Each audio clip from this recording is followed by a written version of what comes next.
Hey everybody, it is your boy Baseman Awakens checking in with you for a new video on the Baseman Awakens YouTube channel. I thank you all for joining me.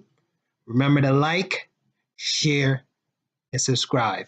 Hit that nice little bell there. Yeah, so what am I going to be talking about today? Essentially, what the fuck? Yes, I'm cursing. What the fuck is toxic masculinity? This stuff has been all over the news for like the last year or so. And this whole recent situation with Cardi B and Offset. But for the people out there that are not quote unquote hip, Cardi B and Offset were like this hip hop power couple. Cardi B is like the hardest female rapper in the game. Offset is a part of this the super rap group called Migos. They put out pretty good music. Long story short, they got married, I think year and a half ago or something like that, and they had a child together. But apparently, Offset has been cheating on Cardi B, and she finally decided to leave him. And then what happened was that she was performing at a concert. He got on stage, he dropped on one knee, was apologizing. And then after that, people all over social media came out and said that it was an example of toxic masculinity because he was harassing her on the job. He was making her feel uncomfortable and he was trying to force her to get back in situations she didn't want to get into. And I'm like, what the fuck? So I'm like, I've been hearing about this whole toxic masculinity thing for so long that I finally decided to look into it and said, this is a perfect topic to do a video on. So, guys and ladies, I actually did some research in this whole thing about toxic masculinity. And the funny thing is, there's not an actual definition, but toxic masculinity is referenced as a part of what's known as hegemonic masculinity.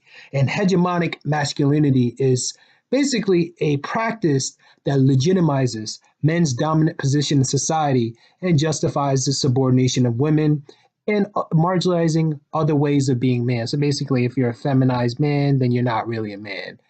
I think this is total BS for a number of different reasons. One, men are in a dominant position in society because we build. You can't tell me any advanced civilization, any place on this earth that was built by women. I'm not attacking females, not trying to say that they don't play an important role in society. They do. But men are in dominant position because we are builders. We are providers. That has been our role since our first day on this earth, however we got here. And that should be our role to the last day that humans inhabit this earth, which may or may not be coming very soon. Check out another video on that I'll be doing. But so that's the reason why I hear this when I hear this toxic masculinity stuff, I call BS, because if you're trying to say that toxic masculinity is about men being dominant, we're dominant because we're providers. And if you provide and you build, you call the shots. But I've been also thinking about this toxic masculinity stuff from other aspect as well, because over the last 2 years, with the whole Me Too movement and all this other stuff. And ladies, I just want to say this before I go forward. I'm not saying that there are not legitimate cases in which men abuse their power, or men abuse women, or men do negative things like rape women, beat women. I'm not trying to say these things don't happen.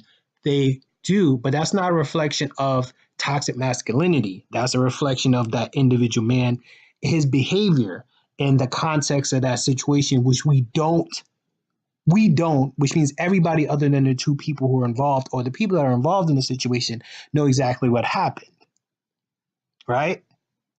So, over the last 2 years, toxic masculinity, this whole thing with the Me Too movement has really built up, and you see all these high-profile men, particularly in Hollywood, but a few men outside of Hollywood whose reputations have been tarnished, some who have been gone to court, who've been sued, in a few cases such as Bill Cosby, who've gone to prison.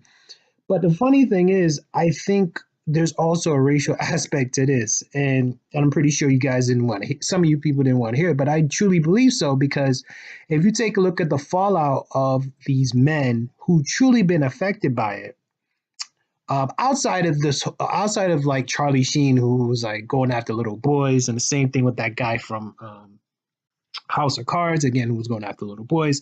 The fallout is really falling hard on black men. So let's compare and contrast, right? You take a look at what happened with Bill Cosby in that court case that happened, and from the research that I did, the lady that who brought that case against Bill Cosby, it was found that most of her allegations were untrue. And not only was her allegations untrue, Bill Cosby agreed to settle with her out of court with a basic, I think it was like some kind of non-disclosure agreement, which she violated. But at the end of the day, even with the evidence, which was admittedly, and again, you guys should do your own research on this, which is admittedly questionable, this man got sentenced to a long amount of time in prison, right? And then let's compare and contrast that to Harvey Weinstein, right? Where you got a whole bunch of women coming out of the woodwork. You know, I think it was up to like a dozen women who claimed that he did certain things to them. And the funny thing is, you heard about it briefly, then you hear anything else about Harvey Weinstein.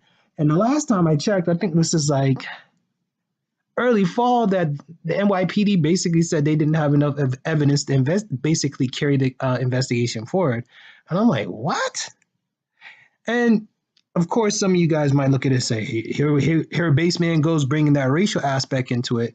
But honestly, let's take a objective look at this. A lot of black men have had black men in the media in positions of power have been brought down by this whole Me Too movement / toxic masculinity.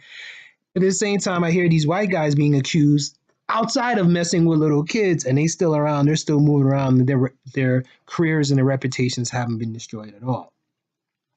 But I truly believe that this whole Me Too movement / toxic masculinity, or should I say the other way around, toxic masculinity / Me Too movement, fits into a larger agenda. There's certain people that I listen to, and I shouted them out in every video. One person, my mentor, Neely Fuller. Other person, Alan Watt, who I both have their links to their websites and their work in the description of this video. Check it out. I'm really going to be talking about Alan Watt in regards to this video in regards to toxic masculinity. Now, Alan Watt, I've been listening to this guy religiously. Religiously for the last 3 years. But the content I listened to, he made about 10 to 15 years ago. And he's been talking about this whole new agenda that's being rolled out, not just in this country, but across the world. And this agenda is about basically destroying the family unit, right? What the elites want to do. And I know this sounds crazy, but guys, I recommend do your own research. Come back to me in the comments. Tell me why you agree. Tell me why you disagree. That they want to basically destroy the family unit, because the family unit has traditionally been led by the man. So they want to destroy the family unit. And instead of the family being led by the man, they want to have the government, i.e. a socialistic state in which any problem or any issue in the community is always being addressed by the government, not the family, not the leader of the family, the man, but by the government. So in order for the family unit to be destroyed, the male has to be emasculated. And if you're looking at it from this perspective, then the toxic masculinity aspect of the Me Too movement makes sense. I broke down to you the definition of toxic masculinity: a man maintaining a dominant position in society. So if the man does no longer maintain a dominant position in the society, if he's no longer a provider, then the family dies, right? It's only logical. I'm speaking through this to a logical perspective. And then also understanding what the male does. The male is the one that fights. The military, that's why militaries predominantly have been filled with nothing but men, because men are the ones who fight. Men are the ones who start revolutions. Men are the ones who fight those revolutions and die in those revolutions, whether or not they succeed or not. You emasculate the man, the family dies. You emasculate the man, you can't have revolutions. You emasculate the man, you can't resist against whatever the government wants to do. I firmly believe this. I see this in play.